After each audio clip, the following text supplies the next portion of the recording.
I'm going home at last. Yes, Liverpool gets its own dedicated episode on the podcast. Complete bias, as you'd expect, but well worth doing so. Because this week on the Property Podcast, we're giving you all the best tips. The areas that you absolutely must consider if you want to invest in Liverpool.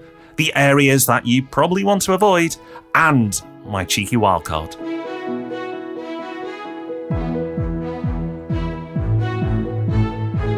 Welcome to the Property Podcast, where every Thursday morning, property investors come to be informed and inspired. So many investors have been attracted by the prospect of investing in Liverpool because it's done so well. And if it's somewhere that's on your radar, then you are in for an absolute treat with this episode. Get a map up on your phone, get ready to take some notes, because Rob is going to be taking us on a guided tour of Liverpool. And as if that wasn't enough, stick around to the end because we've got a book recommendation for you in Hub Extra as well. So it's time for our news story of the week, and there's a lot happening in the news at the moment, like there is most of the time.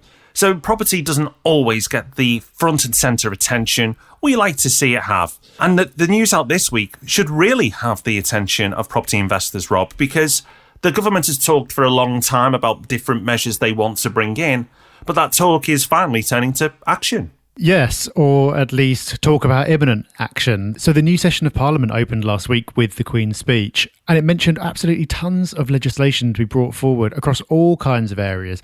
Basically, it seems like they're trying to make up for last year when nothing much except COVID got done. So they're doing everything that they were planning to do then, plus everything that they want to do in the coming year anyway. So whether it'll all actually get done or not, we don't know. But in property terms, there are a few big ones. The first one is the plan to end ground rents. So this is something we've talked about on the podcast before. It's been talked about for a couple of years, and they're now planning to bring forward a bill on leasehold reform, which is going to mean an end to ground rents, and for any existing leaseholders, an easier and cheaper way of extending a lease. The other one that will have really caught the attention of property investors is renters reform. Again, this is something that's been talked about for a couple of years. It's the plan to improve security of tenure for renters, including getting rid of Section 21 evictions. And there's also, because there always has to be, something in there about planning reform and some game-changing things that they're going to do to suddenly build all the homes that they're meant to have built with all the game-changing things in the past that have never quite worked. That's a really quick run through. There's a lot more to say on this topic, but we're going to save that for our market update in a couple of weeks' time. So make sure you listen to that one, because we're going to be going through everything that was talked about in the Queen's speech in more detail and everything else that's been going on in the month of May as well. This week on the podcast, we're doing something a little bit new. We often talk about cities and hotspots and places to look out for, but we know that some of these areas that we talk about, you just want to know more, get more information, and that's understandable. So over the next few months, we're going to pick some of the key buy-to-let cities and towns that we've recommended and you're interested in, and give you more information. If Rob and I know that area well, we'll cover it. And if we don't know it well, we'll bring someone in to help us out. But luckily, this week, we should be okay, Rob. We should be. We are lucky enough to have a true expert on this podcast on the city of Liverpool, which makes it a perfect place. Wow, who is it? I thought it was you. Oh my God. We're in trouble if it's not. But it's a perfect place to start, not just because we've got the knowledge in-house, but also because Liverpool has consistently come up over the last few years in our hotspots list. Annually, when we're talking about the best places to invest, Liverpool is always at the top or near the top, and it's also, for the last few years, been at the top or near the top of the Capital Growth League as well. But whenever we talk about hotspots on this podcast, we always say, as a caveat, you can take a city and that's fine, but in any city, you can make really good investments and you can make really bad investments. The specific investment you make matters, and the areas of cities really matters as well. You can pick one of the very best locations over the last few years, like Liverpool or Manchester, and made horrific investments there and have done really badly, even though the average investment there has done well. That's why developing your local knowledge and knowing where you should and shouldn't be looking is so important, and why we're starting to put these episodes together. So Rob, as Liverpool is a city you know well, I'm probably going to do more of the asking in this episode and you're going to be doing more of the talking. So let's start off with a real softball for you. If you can keep this to less than an hour, that would be good. But why Liverpool? Why is Liverpool a great place and a great place to invest? Well, besides the wonderful people, well, you've hit one of the key points already, Rob, which is that it's a world famous city. And Should that matter? Well, maybe not, but it does. It actually does matter that people recognise Liverpool. People know the city. The football clubs also help with that, obviously, particularly the red one. The city is known across the world, and the Beatles too. So for those reasons, Liverpool always gets attention. But then it's got the fundamentals, it's got all the key things you'd expect, but so have other cities. But Liverpool's been a city of real ups and downs over the years. It once was one of the most important cities in the world. Then when the dock trade went away, it was one of the poorest cities in the country. And it's really revived itself through the 90s, the noughties and beyond, through major regeneration. And Liverpool is on the up and up at the moment. And what's great is there's lots more planned as well. So you've got all the typical fundamentals you'd expect to see, but there's so much optimism for the future and what may happen as well. So it's a combination of its past, its present and its future that make Liverpool so compelling as an investment case. Okay, so Liverpool in general is on the up. Definitely agree with that. But as I said earlier, every city is made up of different areas which can have totally different characteristics. We'll get into talking about which areas are best for different types of investment. But first, are you able to give an overview of how Liverpool breaks down? So in some cities you can say, oh, well, west of the river it's like this, and on the east it's like that. Can you give us a high-level overview of Liverpool? And people might want to have their maps at the ready for this as well. I'm going to get one up now. Liverpool's a bit interesting as a city because a lot of people look at, the east side of the city or the west side of the city, and sometimes north and south as well. But Liverpool very much is dominated by its north and its south because you've got the river, which kind of stops you spiralling out one way. And going out to the east, the city quickly ends. So Liverpool is really the centre, the north and the south. Of course, you have other areas to look at as well. But that really makes it then simple to assess. So the centre, as you would expect, is very popular. It never used to be a city people used to live in. It used to be just the city that people went into and then came straight back out of. But Liverpool City has been absolutely transformed over the last 20 years. And it's a thriving city now with people living there. All the facilities are there for people to live and exist in the city centre. I remember when there just wasn't any supermarkets in the city centre growing up. I know that sounds crazy to think about, but there wasn't. So if you wanted to live in a city and you wanted a food shop, you had to leave the city. But the city now is absolutely thriving. And the city itself isn't that big. You can walk across it quite easily. You don't need to take transport. You can do, but you don't need to.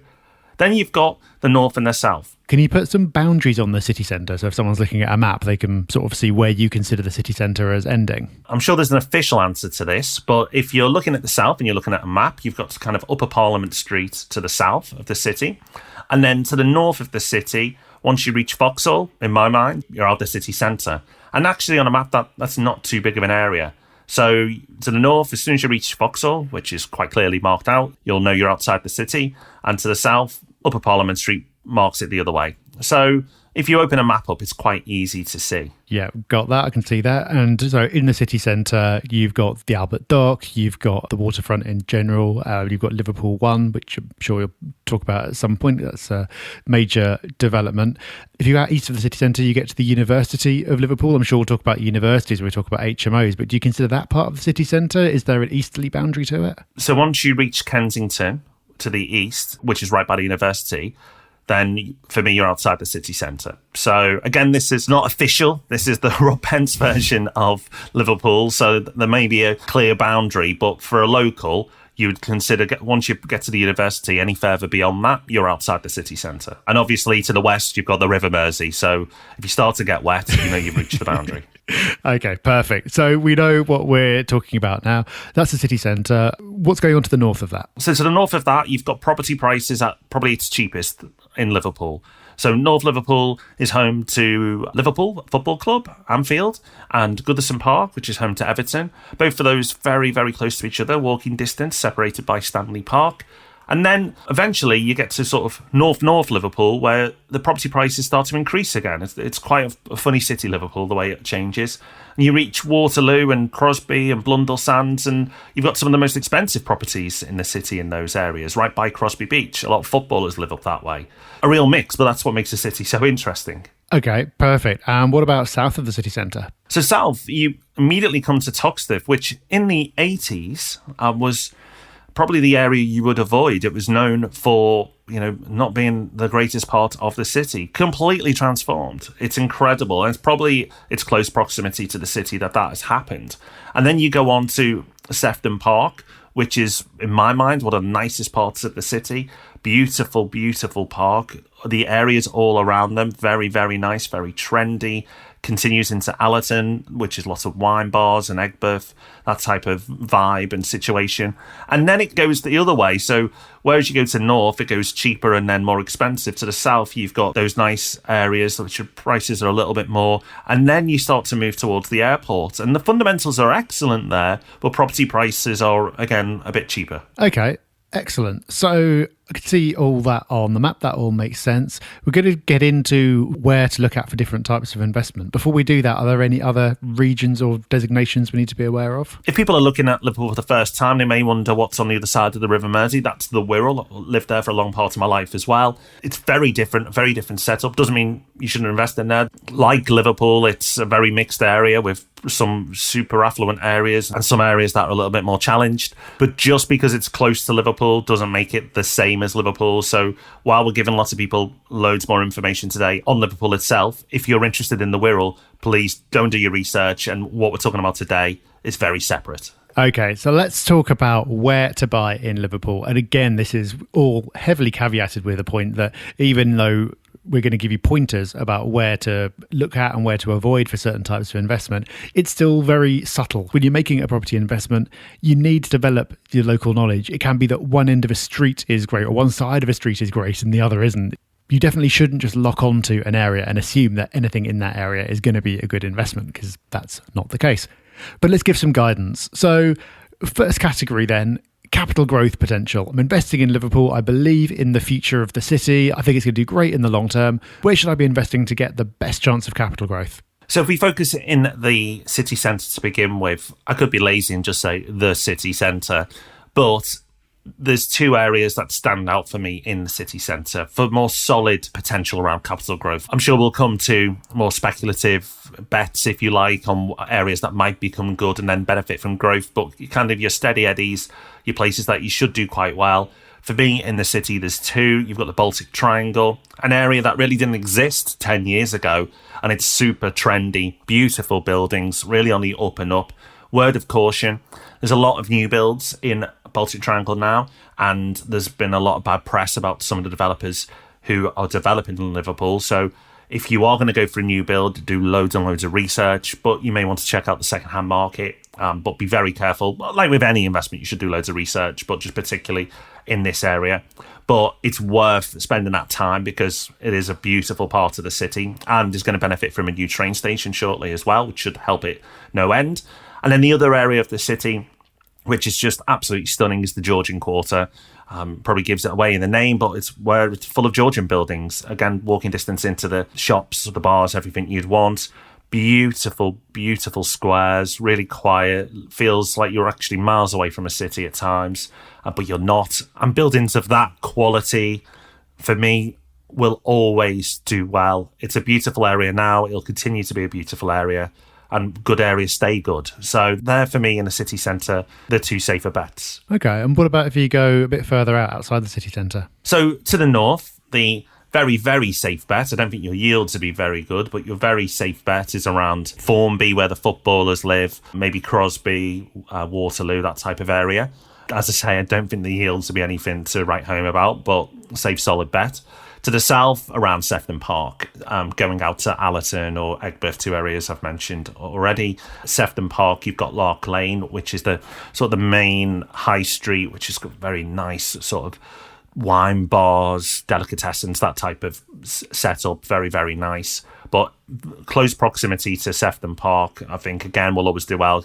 Lots of parks in Liverpool, lots of green space. Sefton Park, for me, is the best park in the city, and anything close to that, you should do quite well. Okay, so those are your capital growth locations. What if I'm more interested in yield? I'm looking for high-yielding locations. Now, this is an important one to talk about because in every city, there are areas that you can get high yields in, But the reason that you get high yields is because prices are cheap. And the reason that prices are cheap is it's not an area that anyone really wants to live in, and it might not be a straightforward investment. Now, I'm not going to ask you to name the places you wouldn't want to invest in, because you want to still be able to go home for Christmas, not get in trouble with the locals. Some of my family live in those areas as well, so I have to be extra careful. Yeah, so rather than talking about the places that you shouldn't invest, let's talk about places where you can potentially get high yields without running those risks. Oof. Now, that's a question. It's really difficult because Liverpool has areas that for many years have been underserved, deprived, underinvested in, and have really struggled. And for that reason, property prices are cheaper and the yields are very attractive. So for me, this area might not have the highest yields, but it has high yields compared to some of the other areas I've mentioned. And I'm not saying every part of these areas are great and therefore you should just pile in and invest. I'm not saying that with any area. So I think when I mention these areas now, I'm just laying on extra caution and say, please, please, please do your research, because there are some, areas that you probably will never want to invest in, and that goes for any city. But in and around the airport, for me, has a lot of potential because the yields are strong. Property prices are lowish compared to many other areas of the city. You've got one of the best train stations for transport links, which is Liverpool Parkway. You've got a huge retail park. You've got huge employment. You've got the airport itself. You're right by the river. So there's loads and loads and loads to get excited by for that area. Loads of potential for the future. But because prices are still low, good yields as well. Yep, that makes a lot of sense. And I know that you're not mentioning it for safety reasons and out of politeness, but if you go and look and you do a right move search and you sort by cheapest, there are areas much closer to the city centre that appear to have cheap prices and high yields. And there's a reason why they haven't appeared in the list that Rob just read out. Let's just say that. Now let's move on to talking about HMOs. I suppose if you're talking about HMOs in Liverpool, you've got to talk about the university.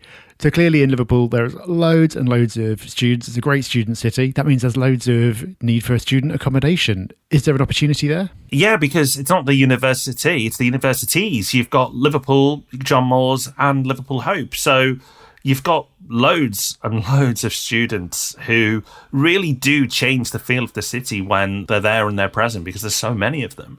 So where do they live? Well, of course, a lot of them now live in the city centre, but they live outside the city centre as well. You have to be very, very careful again with all the areas I'm going to mention. But the area that you'll probably look on a map and see, okay, well, there's Liverpool University and right next to it is Kensington. Kensington, London is really nice. So let's do Kensington, Liverpool. It's a bit different. So it's not quite the same as Kensington, London. So you need to do a lot of research. But I'd want to be right on the edge of the city centre, so therefore right on the edge of Kensington, if I was going to do university sort of HMOs there. You've also got the most famous road for students, which is Smithdown Road. It's used to be the epicentre for students in Liverpool. It still is important, but a lot of students have moved closer to the city centre now. It is a little bit further out. All the areas around there still have a lot of HMOs for students, and I completely understand why, but Kensington, like I've just mentioned, the city centre, obviously, they're a lot more central. So it's one to look at. I'm not saying pile in. And then the other place, which is kind of in between the two places I've already mentioned, is sort of Wavertree area, Edge Hill. Again, depends on which end of Edge Hill or Wavertree you're at, because they start to go a bit further out there. But there will be students and HMO opportunities there as well. But the first ones I mentioned, the city centre, Kensington, Smithdown Road, they're the areas where you'll find most of the students. Yeah, it's interesting what you said about students moving more to the city centre, because this is happening everywhere. Like, there's a real trend to students who previously lived in your standard kind of 6-bed student house or whatever, now moving to really nice city centre flats. We've seen that happen everywhere. Liverpool's where I saw it first. I don't know if Liverpool was particularly early on the trend or if that's just because it's where I knew people who were doing student accommodation. But a few years back, some student landlords in Liverpool started to really struggle. People who were in those areas like Smithdown Road, they're finally having to reduce their rent, or they just weren't renting as quickly as they used to, because their centre of gravity was kind of shifting and students wanted better and they wanted to be more central. So I think it's the same in Liverpool as if you're looking at student blets anywhere. It's like you can't just go and get something in a marginal location and do the bare minimum with it. If you're going to make it work, you have to get the location absolutely right, and you have to go for a really high standard, because of course it's the worst houses that are going to find themselves empty if there's a shortage. So if you are the best, then you're always going to be okay. Let's talk about flips a little bit. If you're looking at flipping a property, so buying it, doing it up, selling it on, you're obviously looking for areas that are popular with first and second time buyers.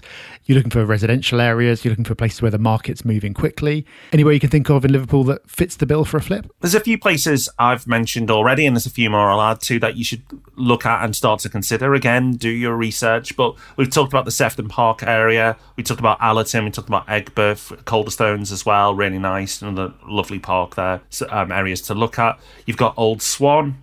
Lived there for quite a bit of my life, but it's not biased. It's an area very popular with families. Childwall's another one. All of these areas close proximity to the city centre, but lots of people living in these areas. Woolton to the north, I've mentioned Crosby. So there's loads. There's loads of areas. All these areas I'm mentioning are just outside the city, but a very short drive into the city, or very quick train ride. So great fundamentals still, but lots of normal family residential life going on there, and markets that people are active in and want to live in and want to buy in. There's loads of areas I've not mentioned as well.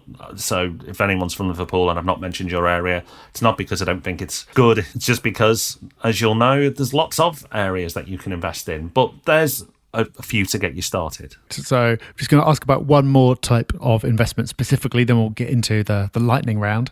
You said right back at the start that Liverpool is an internationally famous city. There's loads going on in terms of music and sport and everything else.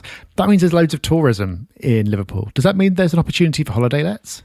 Absolutely, without question there is. So obviously not going into all the regulation and everything else, and the mortgage situation around holiday lets. We've covered holiday lets a lot on the podcast. Just search on our podcast page on the Property Hub website. But once you've done all that, the waterfront. It's where it is. It's where people want to be. It's the city centre. It's the waterfront. So Rob, you mentioned the Albert Dock before. In and around that area, you'll do very well.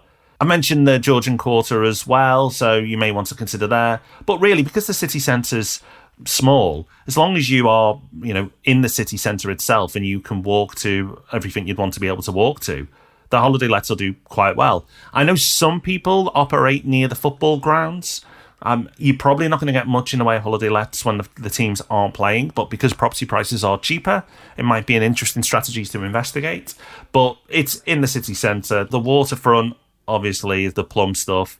If you can get something there for reasonable money that's walking distance to everything, then, that's always going to get the eyeballs on Airbnb or wherever you advertise. But really, anywhere in the city centre. And yes, the market is thriving for that. The hotels are often booked up fully when the football teams are playing at home, particularly Liverpool.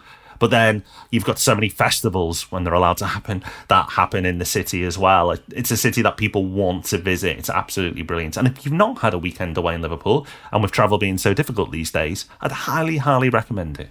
This episode is brought to you in association with Liverpool Tourist Board. Now, well, let's get on to our rapid fire round now and pick out some highlights. So have you got one to watch for the future, an up-and-coming area?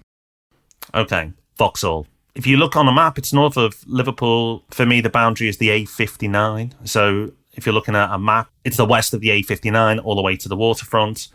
It's an area that has some nice properties at the moment, some properties that are a little bit more challenged. The Bramley Docks area is earmarked for a lot of regeneration. That's where a lot of the Liverpool Waters project is based as well. Most of it hasn't happened yet. Some of it has started. So it very much, for me, is a one to watch. Some people may be braver and want to go in now, and if it all comes off, I'm sure you'll be well rewarded. But for me, it's a one to watch, not one yet. Okay, that's one for the future. What's your safety buy right now? I'm big on Liverpool, but I want to have a good first experience. I don't want to take any risks. Where's a safe place to go for? Well, the risk of repeating myself a little bit, if I was going to pick one, and I am a bit of a lover for beautiful buildings, I'm going Georgian Quarter. I'm going there. They're just stunning, stunning buildings. And you'd be surprised, although property prices aren't cheap, you wouldn't expect them to be with buildings of that beauty. But if your normal experience is London property prices, you're going to be astonished at the stunning properties that you can get there compared to sort of prices in the southeast. But for me, it's an area that is well located and is beautiful, and you can't take that beauty away. And what's your wild card? Rob, I'm going back to speak, not because I'm ready to get on a plane and leave, but just because I think there's a lot of opportunity for prices to take off there. Hey. As I've mentioned, it's got loads of fundamentals. Property prices are a lot cheaper there. Yes, there are other places in the city that could be deemed as safer bets for investment, but I love the opportunity there. I love the amount of fundamentals. I think it's a part of the city that's been ignored for a while and shouldn't be. So for some people, it might be a little bit too risky, but that's my wildcard bet. Yeah, it's a good one because it's not somewhere that you'd probably normally consider if you were just looking at a map, but you make a compelling case for it. Okay, and finally, you may not want to answer this one, but I'll have an ask just in case. Where should you be wary of? I'm going to give a diplomatic answer. You can make a great investment in any part of the city, any part. Now, when you invest in any part of the city, you make compromises. Sometimes it's the capital growth potential, sometimes it's the yield, and sometimes, it's something else. So there are always compromises wherever you invest. There is no perfect part of any city, and Liverpool's included, although Liverpool is a wonderful, wonderful city. So there are no areas to avoid. What you should avoid is listening to this podcast thinking, I've taken an extra 20 minutes of time to understand the city, let's pile in. You should avoid investing anywhere without doing proper research. Just because I've mentioned a few hotspots and just because I'm from Liverpool and on the property podcast doesn't mean because I've mentioned a said area that you're going to do really, really well. You can go into one of those areas and have a disaster because you've not done your research. So it sounds very safe because it is, but it's true. Do not go and invest lightly. If you're not from the city, then do your research. It's an incredible city with great potential, and I'm sure most of it at some point will benefit from capital growth, but you must do your research. Well, that's exactly the right note to end on because it is so important to go and do that detailed research. We've been really hammering that message on this episode, but that's for a reason. It's because we've seen people get it wrong so many times. So this is just the beginning of your research, but what a great beginning it is. Thank you, Rob, for sharing all that knowledge. And if you haven't already and you're interested in investing in Liverpool, then go listen to this episode again, get a map up, have a scroll around, pause and go and have a look on Rightmove, familiarise yourself with some of the areas that have been mentioned. There is a lot more research to be done between here and making an investment, but Rob's just given you a fantastic starting point. And we're going to be doing more of these episodes in the future. I won't be reciprocating and doing one on Watford, but if there is anywhere that you want to particularly hear about, let us know. We'd love to hear what cities you'd like us to feature in future. So we've given you loads of information to hopefully set you up for success. But as you'd expect, many of you have been busy being successful already. And another week goes by, but yet another success story. You're a talented bunch. Yes, we've got a success story in the form of a lovely podcast review this week from Giovanji87. Who says, I listened to every single podcast in lockdown. Yes, every single one. My obsession with property started when I was 11-year-old when my family home got repossessed, and it was always a burning ambition of mine to get back into property. The first house I bought was for my parents in 2009. My wife and I bought our first home in 2018, and we are now buying our first buy-to-let to be completed very soon. You've both reignited my hunger to build generational wealth, and your podcast has been a massive motivation and much-needed direction to get us to where we wanted to be. Well done to you. Really glad to hear that you're finally realising a very long-held ambition, and I'm sure that first buy-to-let is just going to be the first of many. So now it's time for Hub Extra, the bit of the show where we just want to bang in a bit more value, a bit more extra, you could say. And that is backed up with our email that goes out to every single Hubber on a Friday. And we aim to make that the most valuable email you receive each and every week. If you'd like that email, make sure you signed up to the Property Hub website. It's absolutely free to do. And it means you can access all our other courses as well, again, for free. And this week, on the podcast version of Hub Extra, Rob, you've got a book, but it's a fiction book? What's a fiction book? I don't think we've recommended a fiction book before. No, it's kind of like one of the books we normally read, but it's about things that aren't true. It's a weird concept. What? It's like someone's just made up this story. I don't know if it's going to catch on. It's kind of a weird genre. I don't really read a lot of fiction, and I got a recommendation for this book from my wife, who also doesn't read a lot of fiction, but she read it and absolutely loved it. And she got the recommendation from Bill Gates. Not personally, but apparently it's on one of his lists of books that he's really enjoyed.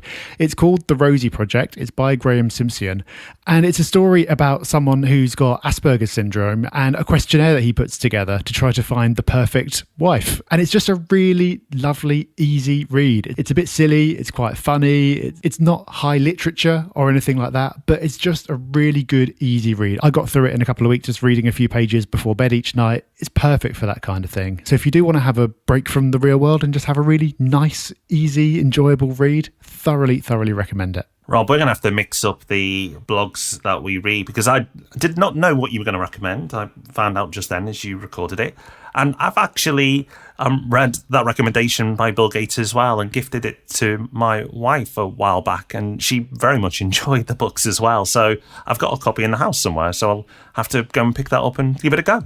All right, that's us done for this episode of the Property Podcast. Hope you enjoyed it. Thank you for joining us. We are going to be back to do it again, of course, next Thursday, like we are every single Thursday without fail. But before then, we're going to see you on Tuesday for another 2 listener questions on Ask Rob and Rob. But until then, have a great week and enjoy doing your research into Liverpool. We'll see you soon. Bye-bye. Bye-bye.